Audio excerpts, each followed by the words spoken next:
thanks for your patience, and what a nice surprise to have this many people show up. It has to be the air conditioning, or you thought this was the Big Lebowski. I'm not sure which. My name is Russ Cargo, and I started out in life as an art historian. I had an opportunity when I was in college to go to Europe with an art history tour from the college, and the way that happened was that the art history professor came to the swim team coach and said, "I have 15 girls signed up for this trip, and we need some guys to help carry luggage." So I did that, and it was a life-changing event. So I'm very happy, kind of at the end of my career, to have an opportunity to get back to art history, and had a great deal of fun putting this presentation together this evening. We hope that we might be able to begin doing a series of lectures at the Holter, and I've recently joined the board, and so this is something that I would like to see us do, and it won't be me every time, so don't worry. But we would like to add another dimension of programming to the museum. It's also coincidental that tomorrow is Gustav Klimt's 155th birthday. Wow. So be sure tomorrow to raise a glass for Gustav, and I'm sure he would appreciate that. So you might ask, why Klimt? It's because we look alike. Of course, not really, but we're looking at Klimt this evening because he was really the most important painter in Vienna at the turn of the century, and his influence continues today. Recently, Oprah Winfrey sold a Klimt painting. Excuse me, let me turn the music on here. Oprah Winfrey last year sold a Klimt painting for $150 million.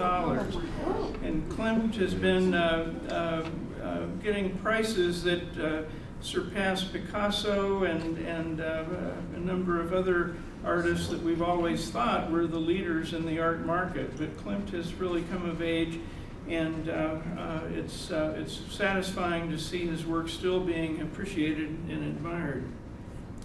Well, tonight we're going to look at the transition that he helped make to move from the 19th century to the 20th century. Vienna in 1900 was one of the leading capitals in Europe. It's interesting that we don't think much about it. They aligned themselves on the wrong side in World War I and in World War II, and then after the breakup of the Hapsburg Empire in 1918, we really lost a lot of the tradition and the history that was so rich. But Vienna was really one of the top European capitals. It was third largest in size. Its economy and the cultural activity that was going on, the creative juices that were flowing in Vienna around 1900 were really, I think, ahead of any of the other European capitals. It's unfortunate that we haven't been in touch with that tradition as much as we probably should. The Kiss is one of Klimt's most famous paintings. It's been popular for a long time. I think everybody in the Western Hemisphere has a poster of the Kiss somewhere. And it's now being surpassed by The Woman in Gold, or the portrait of Adele Bloch-Bauer, thanks to the 2015 movie starring Helen Mirren about the repatriation of the portrait. So I wanted to put this up front because I didn't want Mary Jane to have to wait to see the Kiss. Russ, can we get maybe a couple lights down so we can see the screen? That's a good question. David? And we'd like to look at you, but you know, you'd like to see it. Tell me if Well, Emperor Franz Joseph was on the throne at the turn of the century. He had the longest, the third longest tenure of any European monarch.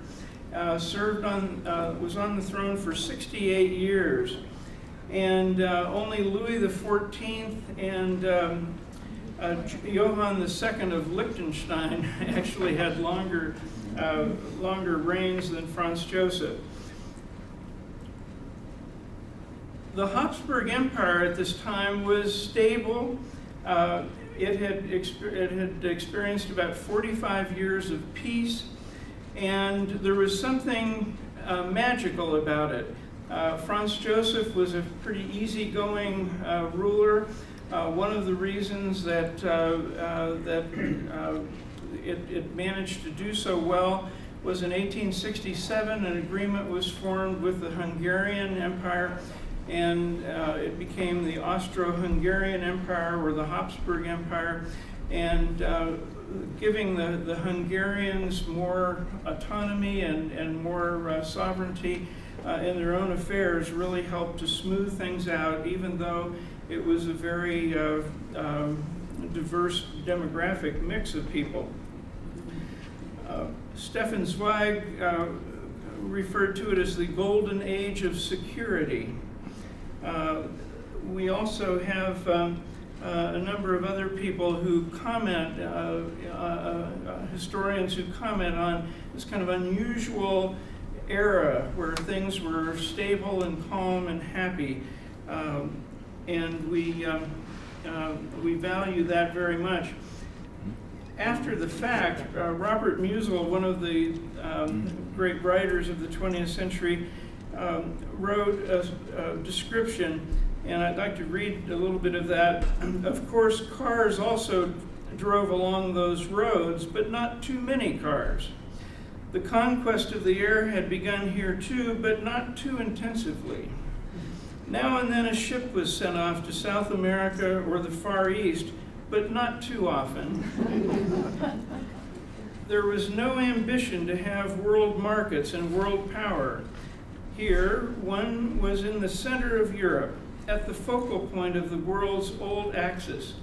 The words colony and overseas had the ring of something as yet utterly untried and remote. There was some display of luxury, but it was not, of course, as over-sophisticated as that of the French. One went in for sport, but not in the madly Anglo-Saxon fashion. One spent tremendous sums on the army, but only just enough to assure one of remaining the second weakest among the great powers. The capital, too, was somewhat smaller than all the rest of the world's largest cities, but nevertheless quite considerably larger than a mere ordinary large city. That, I think, helps give you the tone of what it was like at that time. Here are just a list of some of the great names that were active and operating at that point, and I'm sure you'll see names that you recognize in this. And then I wanted to give a musical. So you all are familiar with Johann Strauss, and this is the beautiful Blue Danube Waltz. This music just seems to capture that feeling of Vienna. We have different places at different times in the world that have music that resonates, and I think this is one.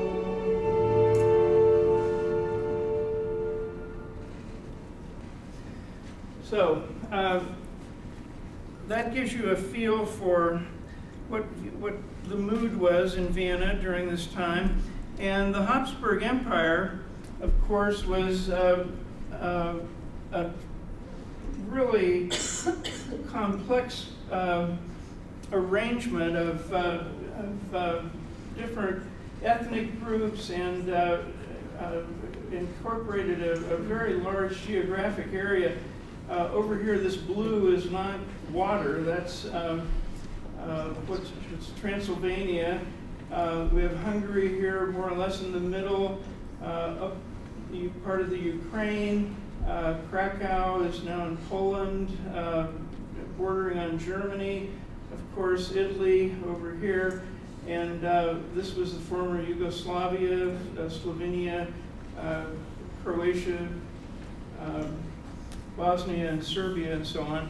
And this provided a lot of internal tension that was difficult to manage, but partly because of the stability of the empire and Franz Joseph's personal style, things were able to be kept under control.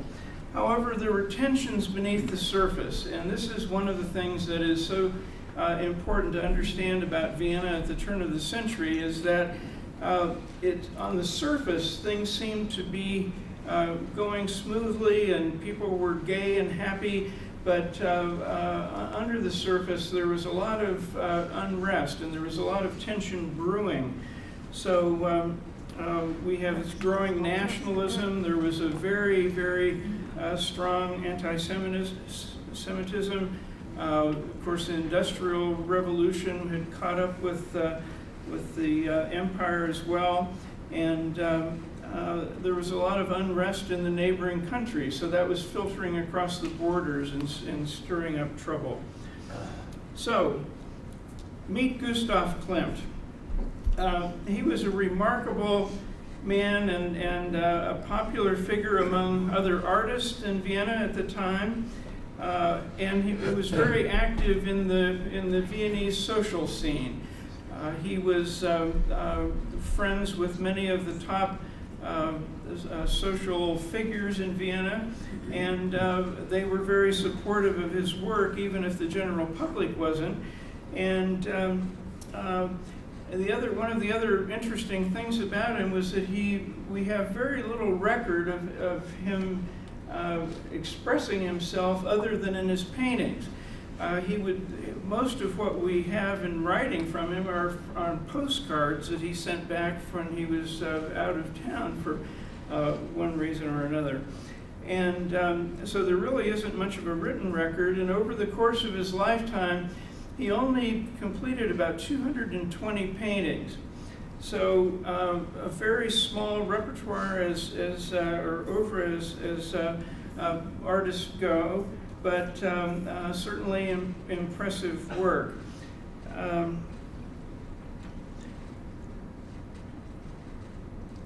One of the things that I like to picture too about Klimt is apparently in the morning he would get up and go down to the local cafe and have coffee mit Schlag, which is coffee with whipped cream.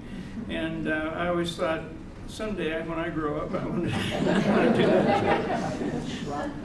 that. So, he was the second of 7 children, grew up in a poor family. His father was a gold engraver, and one of his brothers actually took over that work as well.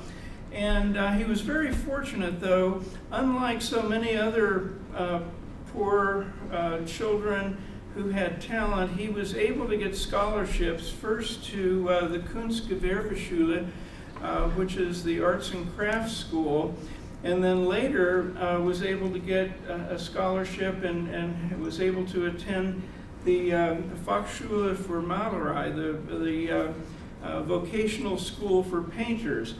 And while he was there, he studied under Ferdinand Laufberger, who was a prominent history painter. And Klimt really developed his technique and became a very excellent painter in his early years. And because of the association with Laufberger, was able to get commissions to do work fairly early.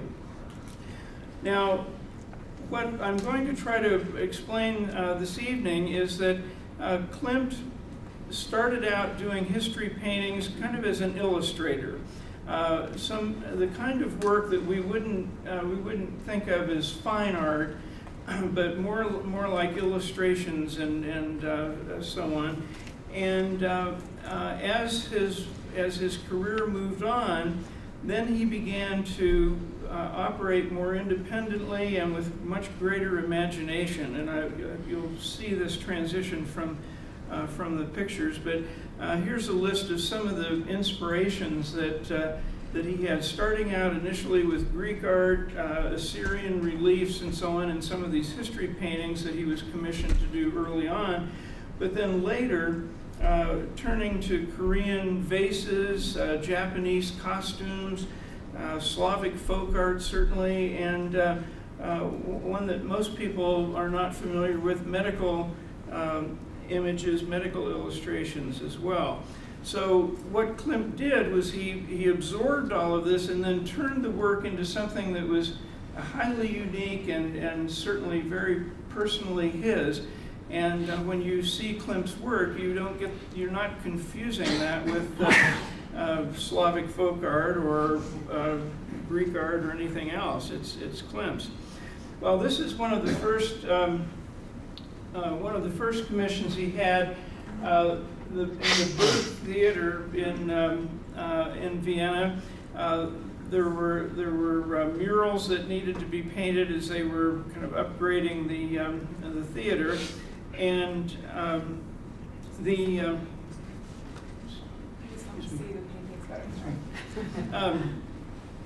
as they were upgrading the theater. And Klimt and his brother and another partner got the commission to help with some of these illustrations. As you can see, this is pretty traditional stuff. This is 19th century history painting, nothing too wild and dramatic. This is the cart of Thespis, and Thespis is over here on the far right, riding in on a cart. And according to Aristotle, Thespis was the first actor to represent another person, another entity. Before that, in Greek theater, people only portrayed themselves. So Thespis was really the beginning of acting as we know it today. And maybe some of you were in the Thespian Society in high school or something, and so that's where all this started. So Klimt captured this very nicely, beautiful painting, and then he was able to get another commission. His work was so highly regarded from the Burg Theater that he was also commissioned to do work on the new Art History Museum in Vienna, and here he was commissioned to do this. The figures in the spandrels between the columns and the arches, and a little more close up here, we have the art of Greece in the red dress or robe, and the Egyptian nude figure. But again, they have volume. They're beautifully done. They're almost like photographic images. His technique was such that he was able to really do a remarkable job at capturing these historic scenes. He was able to transfer that then also to doing portraits, and as he became better known and people admired his work, he was sought after and commissioned to do portraits of important people in Vienna. And this is Joseph Penbauer, who is a musician, and obvious references to Greek art. On the right is a detail of a red figure vase, the figure playing a musical instrument. You can see how closely he borrowed that kind of inspiration to illustrate the portrait. The sitter is a musician. He's using musical instruments from Greek history to elaborate on the portrait. Well, Klimt was very, very popular and very busy during the early 1890s. In 1897, he and a group of other artists broke away from the Academy and started the Viennese Secession. It was an attempt to kind of turn their backs on this history painting and the more traditional work that was coming out of the Academy at the University of Vienna. And one of the remarkable things about this is that they were actually working very hard to kind of upset the status quo, but there were patrons that came together to help them. And they were actually able to build this building. Joseph Albrecht is the architect of the Secession building in Vienna, which is a remarkable place. If you have an opportunity to get to Vienna, you'll definitely want to see this. And the artists who were involved were doing kind of groundbreaking work. They were turning their backs on the 19th century and looking forward to the 20th century, doing innovative things. The Secession building as an art gallery was the first to use movable panels. So tonight we were able to see those in action. This was the first building in the world to have that as a way of helping to show the art. So about the same time, Klimt was commissioned to do murals for the University of Vienna. And he received the commission to do ceiling paintings or murals on the ceiling for 3 of the different colleges within the university, philosophy, medicine, and law. And what was really a shock for the people who had helped commission this work was that what he produced was so different and so shocking relative to everything that he'd done prior to this, that it was 87 faculty members signed a petition to not accept this work. So, and you can see from these images that this is very different from what he had produced before. And I'm sorry, I'm in the way of some people, and it's hard to. So forgive me if I'm standing right in the way of the screen. Here's jurisprudence, and the faculty wanted him to be able to demonstrate the triumph of light over darkness. Well, that's not this.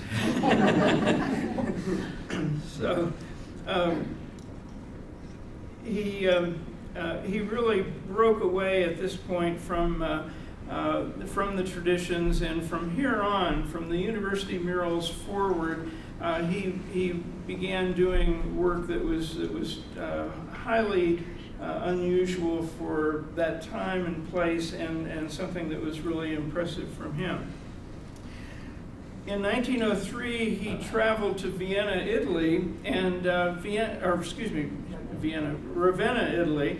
And Ravenna had been the capital of the Byzantine Empire at one period, and one of the great treasures there is the Basilica of San Vitale, that was constructed in 548,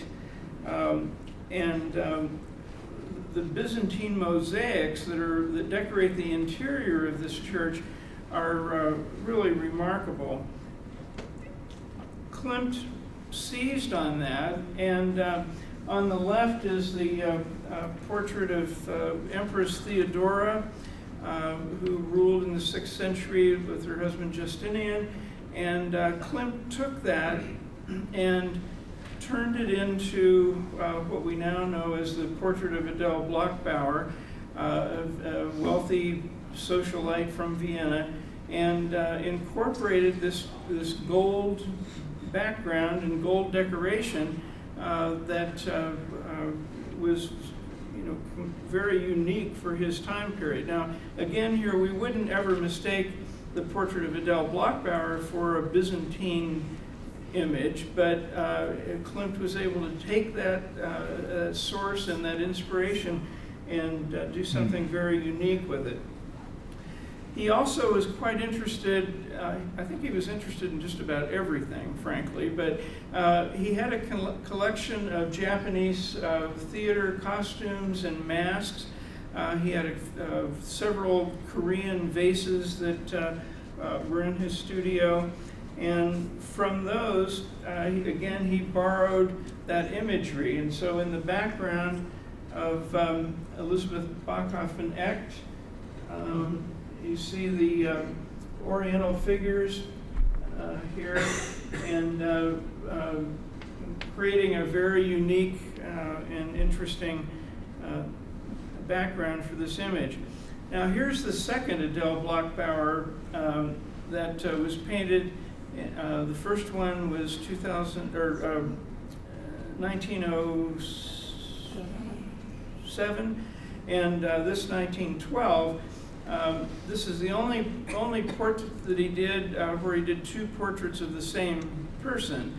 So this is a little bit later, and again he's using the Oriental figures in the background of this, and this is the painting that just sold for $150 million. Oprah Winfrey sold it to a Chinese business executive last year. Do you know the dimensions? I'd say again. The dimensions? I'd have to look. It's sizable. I mean, it's probably what? I'd say 30 inches wide and maybe 48 inches tall or something. Is that, David? Does that seem about right? Now, another source of inspiration for him was Slavic folk art, and of course he's in Vienna. He is able to travel easily out to rural areas out in the community, and he's coming across these kinds of images. Also, especially women's folk costumes. Now, this person, Klimt, he just loves women, and so it's pretty interesting and pretty, I think, easy to make the connection between this kind of floral, overly highly decorative embroidery and so on that appears in the costumes, and then trying to incorporate that into his paintings. Here are two others, the bride on the left and the baby on the right, and again these fabric coverings of the figures in interesting colors and combinations, but the decoration overpowering the subject of the figures.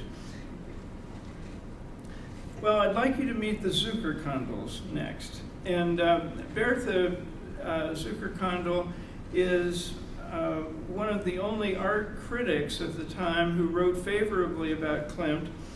They were friends socially, and her sister was married to the French Prime Minister Clemenceau, so she's well connected. And her father was the owner of one of the major newspapers in Vienna. They were Jewish, and that was also an issue at the time with the anti-Semitism that was so widespread in Vienna. And Emil Zuckerkandel was a physician, taught anatomy at the School of Medicine at the University of Vienna, and because they were friends, they entertained quite often. Klimt was often a guest at their house. They became friends socially. Klimt talked Dr. Zuckerkandel into teaching anatomy classes for the Secession group. So these young artists are learning anatomy from one of the top physicians in the world at the time. And there's a good close personal relationship there. Well, about the same time, Ernst Haeckel, who was a medical illustrator and illustrator, published a book, Art Forms in Nature. And of course, Klimt would have, been very interested in that. What are, here are more images, here are other things that I might be able to use.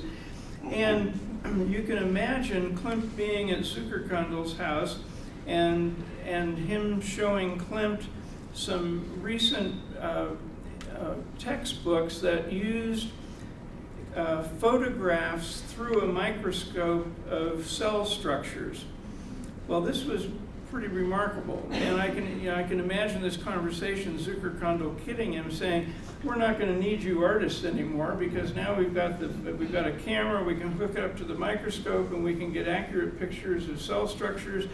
The medical illustrators are going to be not in demand." On the right, this plate here is from an 1895 journal of anatomy and physiology, and these happen to be blood cells of the placenta. Now, we'll see those in a second again, but here is Klimt with his lifelong companion Amelia Flöge, and she is one of the designers at the Wiener Werkstätte, which was a design studio. She designed this robe that Klimt is wearing, and he submitted designs that she then reproduced in other garments and so on. And here they are in the garden on the left, and on the right there at the summer, the Flöge's parents had a place on the Attersee in western Austria where they spent most of their summers together. Now, Klimt is reported to have had something like 14 illegitimate children. He was notorious for having affairs with models and so on, but for whatever reason, Amelia stayed with him, and they were very close companions and lovers for some 27 years, despite his other activities. So this was a very important connection, and here we have a photograph of interstitial tissues, connective tissues, that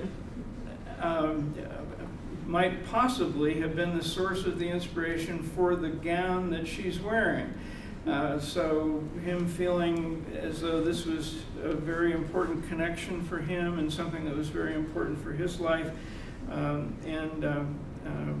so using this medical illustration as a source for that. Now, Hope 2 is in the Museum of Modern Art in New York, and it's a pregnant woman, of course, as you can tell, and her gown has these circular figures that this particular slide of placenta cord blood cells is something that's new and current, but the photograph that I showed you earlier of the actual plate from the 1895 Journal of Anatomy and Physiology, those images match almost exactly to the pattern on this dress. So again, him absorbing this information and turning it into something that is very unique and very personal and symbolic. And there are a number of people who refer to Klimt as being a symbolist painter. Well, that's where that comes from. He was very good at making relationships for this symbolic imagery that he used. Now, Klimt was also very, very active with the other artists in the Secession group, and was someone who was very generous in promoting younger artists. And one of them was Egon Schiele. Schiele was considerably younger than Klimt, One of the great stories was that at some point Sheila brought Klimt his portfolio, and Klimt looked through it and handed it back to Sheila, and of course the young man is just dying for some feedback, and he said, "Well, Herr Klimt, do I have any talent?" And Klimt said, "Far too much." So you might question that, seeing the self-portrait of Sheila here that he's done. This is a good illustration, though, of how quickly art changed at that time. I mean, this nude frontal male figure, a self-portrait, that hadn't been done before. That was something that was entirely new in the history of art. And here's this young whippersnapper who's coming along and painting these kinds of images. Another interesting example here, on the right is Klimt's portrait of Frederike Maria Baer. And on the left is Sheila's portrait of her. Sheila did his 2 years earlier.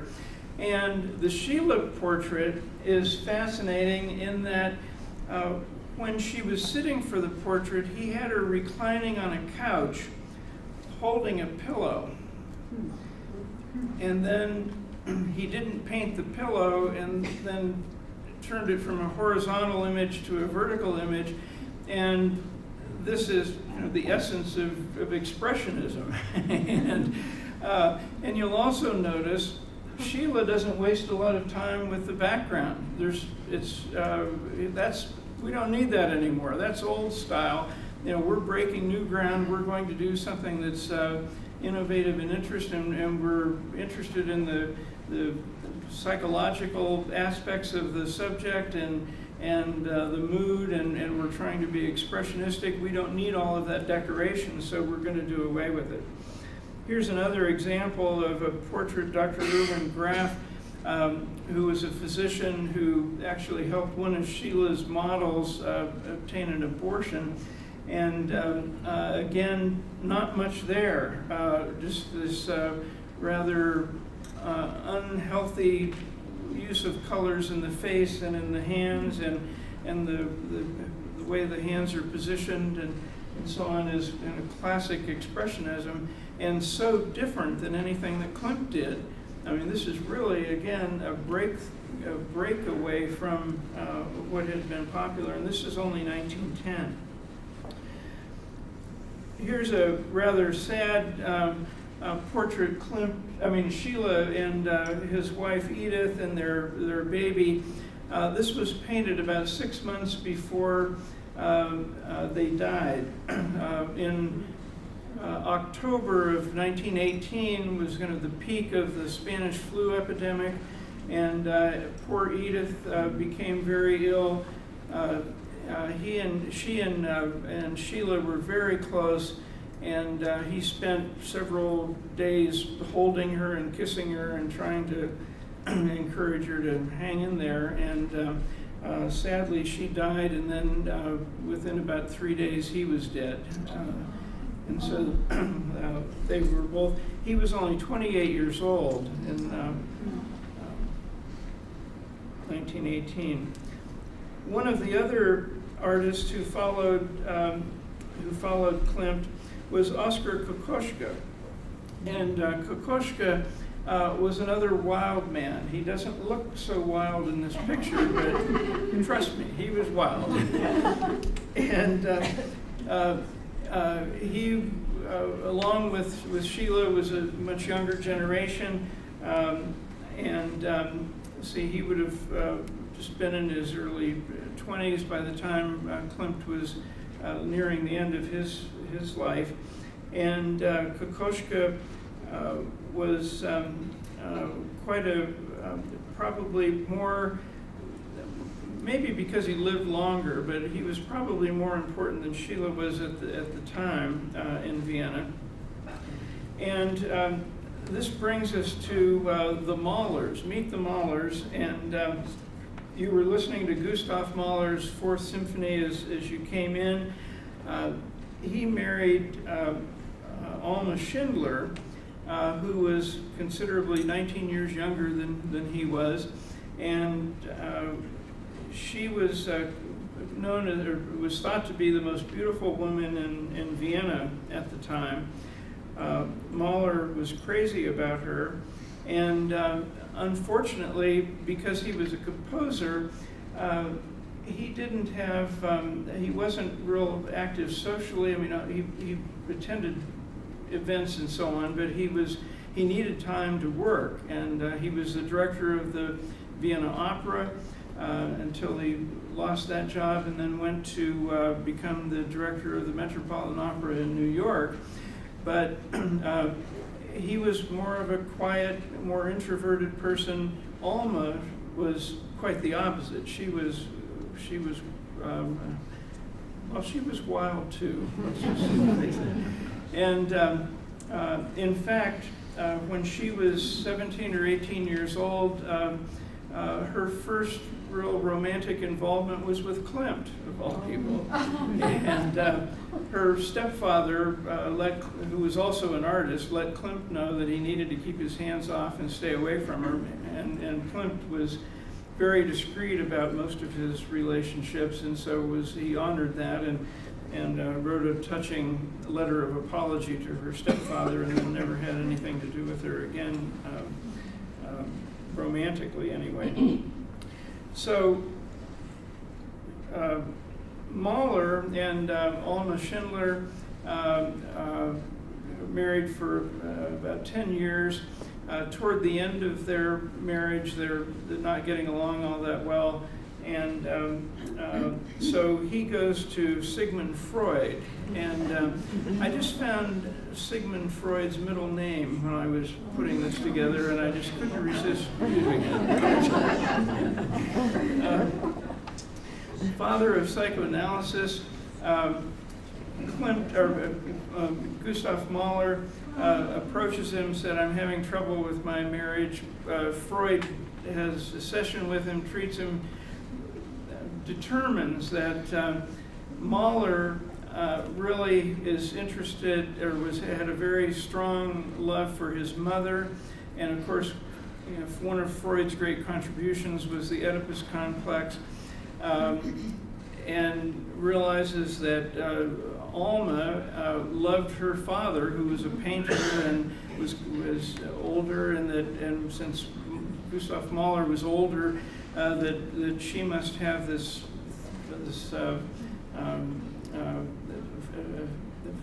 thing for older men that are famous and successful.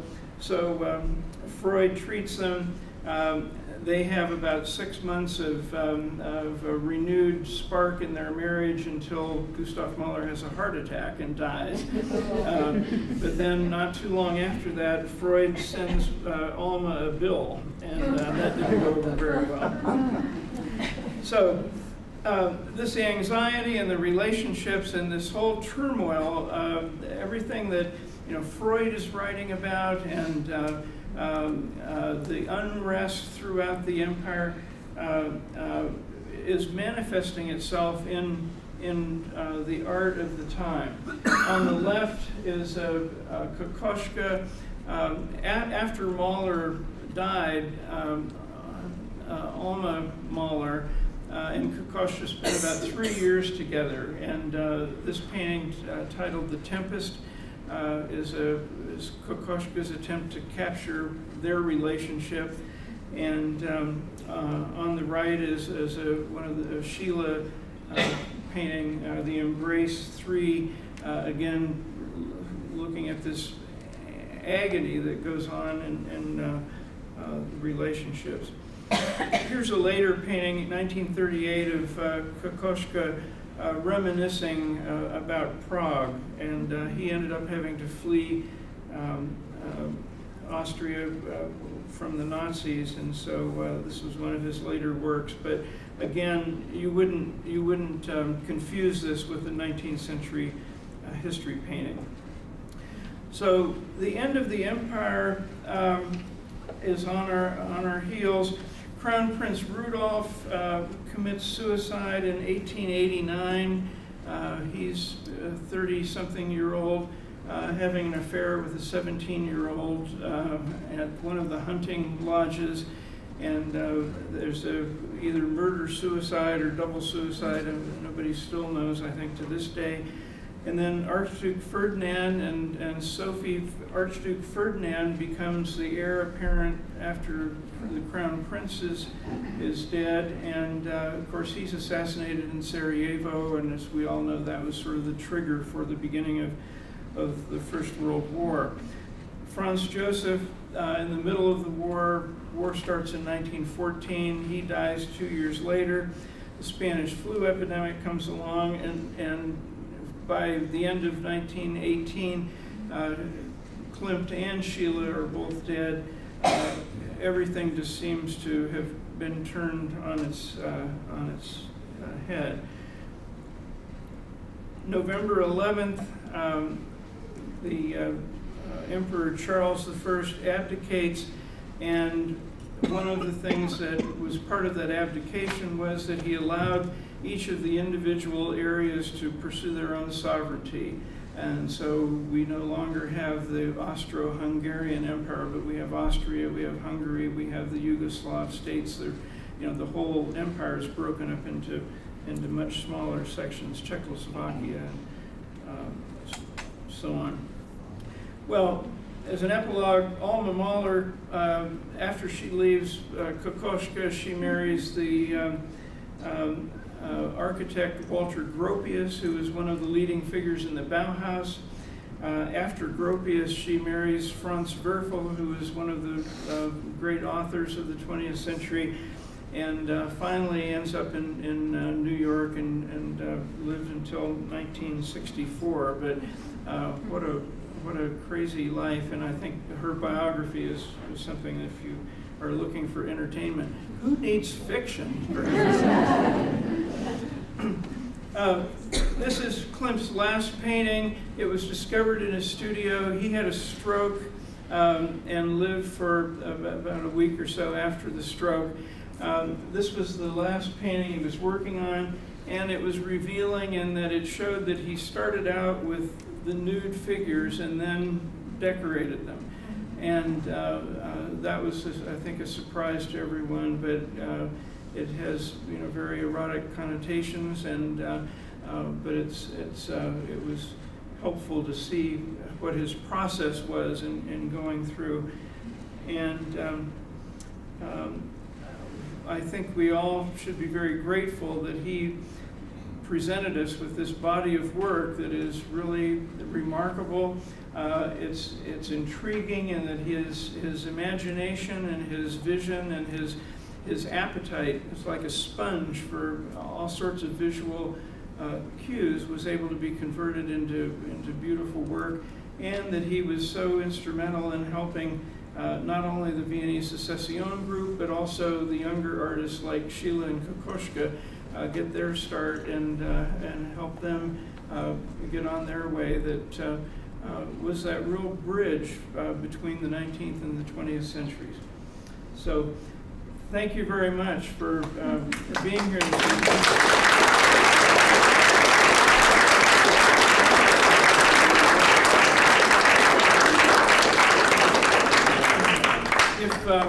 We have a few minutes for questions, and I'd be happy to try to answer them or tell you that I don't know. Excuse me, could you back up and show that landscape of Kokoschka's? Because I looked at a book of his and I never, they didn't have that particular one in there. Yeah, that one. This one? Yeah, it's just marvelous. I really liked his landscapes and the use of color, and still had a lot of depth in them. So it's beautiful. There was a question in the back. I was just wondering if there's other documentary evidence that he built the paintings from a nude figure to a clothed figure, and whether that sort of is a significant theme throughout the work, or was that just something that he did as his sort of last piece?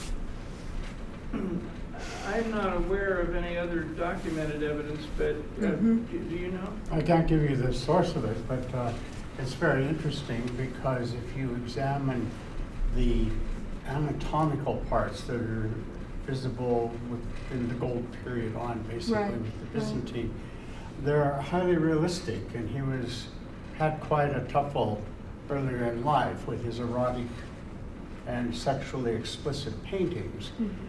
And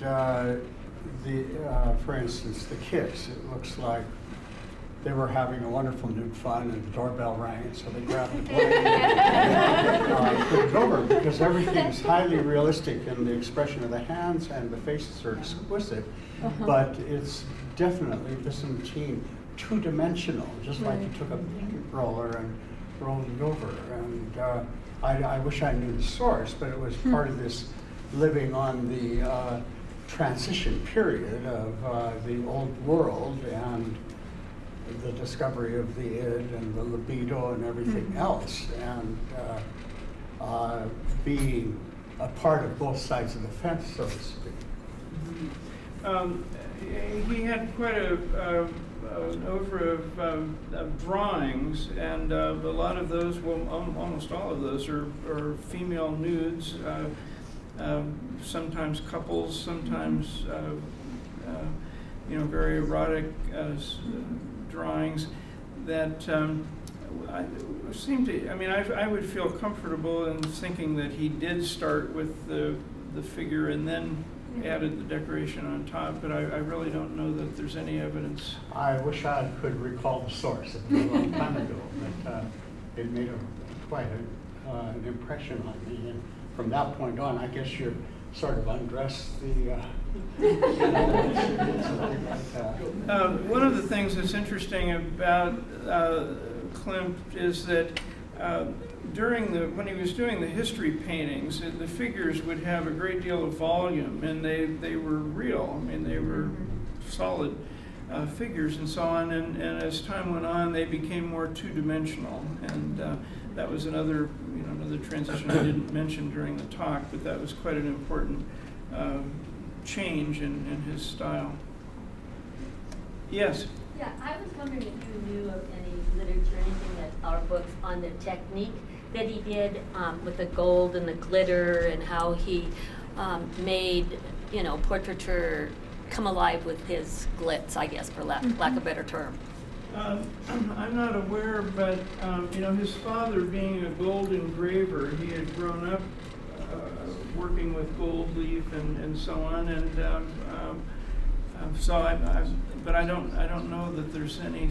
I mean, I haven't seen anything, but I've been away from this for a long time, and there may have been something that's been written in the last 15, 20 years or something that I'm not aware of. To me, the gold is so attached to the Ravenna mosaics, the idea in the early Christian technique that there is no background with identifiable objects in it, because you're dealing with an eternal thing. I don't think that's where Klimt was coming from, but they're just constantly the whole ground, rather than buildings or mountains or anything like that. It's just solid gold leaf mosaic. And I think that probably had an influence on it, possibly. Yes. He lived from the 1880s, being honored by Franz Joseph for, I forget the designation. And then by the time he did the Nuda Veritas, if I get that right, that was interpreted as a repudiation of the Habsburgs. Is that, so there was sort of a change in the temperature of his acceptance among the Austrian leadership? Well, I think it also relates to the university paintings. The question was, he had received a number of awards, one of them from the emperor for his work on the Art History Museum, and then not too long after that, one of his paintings, Nuda Veritas, the Naked Truth, was painted, and he uses a quote from Schiller in the frame of that painting that says, make it right for the few, to please many is bad. And I think, I'm not sure that it was as pointedly political as you might suggest, but it certainly marked a turning point for him, that he wasn't interested in that kind of recognition or acclaim, that he was going to do his own thing. And after the university murals were turned down and rejected, he actually kind of went into more of about a 5-year period where he didn't interact very much, and that was when he really began to perfect his more unique style. So I think that was certainly a turning point, and that Nude of Veritas painting is a key element there. But I don't know that it was so much aimed at thumbing his nose at the emperor as much as it was more of an internal, by golly, I'm going to do what I think is right. I have that quote on my screen on my computer too. Excuse me, why was he so concerned, other than being a commercial success, of covering up his nudes when he was working at the same time Klimt was, Sheila? So, who's just, I'm sure, I don't know if he even sold anything, Sheila, in his lifetime, which is so short, but what was the big deal with Klimt? Well, I think he was of an older generation. He died in, he was 56 years old or so when he died. Sheila was only 28. And I think, Klimt had been a member of high society in Vienna, and I think he still had some concerns about propriety and whatnot.